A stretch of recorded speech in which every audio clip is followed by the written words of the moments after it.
النهاردة هنعمل مع بعض حاجة حلوة، بس مش مجرد خلط مكونات على بعض عشان نطلع وصفة.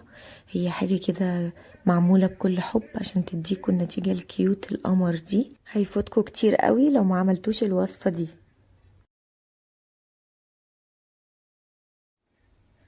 عندي كوباية وربع حليب مكثف وزنهم 325 جرام،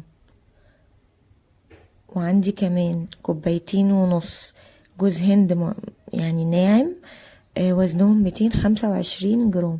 وبرضه هقول لكم المقدار بالكوبايه عشان لو مفيش ميزان. هخلط الجوز الهند على الحليب المكثف بس، وهقلبهم مع بعض كويس. المقدار بالكوبايه هيكون عباره عن كوبايه من جوز الهند وزنها 90 جرام، دي كوبايه تمام، وحليب مكثف نص كوبايه هيكون وزنها 125 جرام.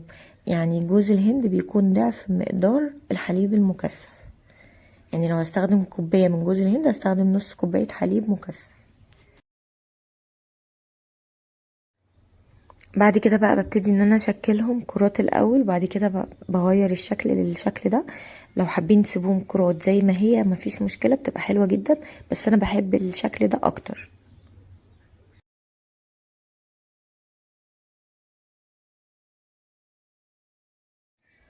بعد ما خلصت الكمية كلها عملت معايا 41 قطعة من كوبايتين ونص جوز هند. بدخلها التلاجة ترتاح نص ساعة علشان تتماسك لما اجي ازينها ما تغيرش شكلها.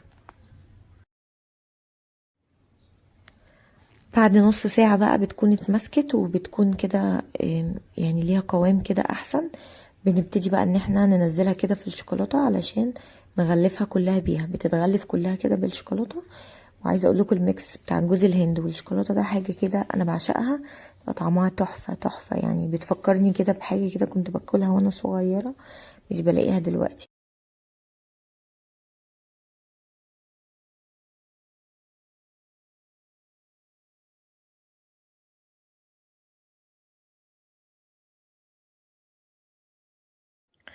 بعد ما اعمل شوكولاته تتماسك هبتدي ان انا اعمل عليها كده خطوط علشان اديها شكل احلى. دي خطوه اختياري بس انا بحب اعملها، يعني لازم اعملها عشان الشكل بيتغير اكتر بيبقى احلى.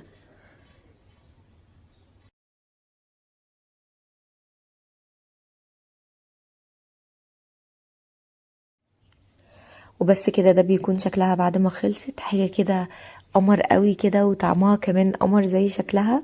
يا رب الفيديو يكون عجبكم. ما تنسوش تعملوا لي لايك وشير وتشتركوا في قناتي على اليوتيوب، واشوفكم في فيديو جديد.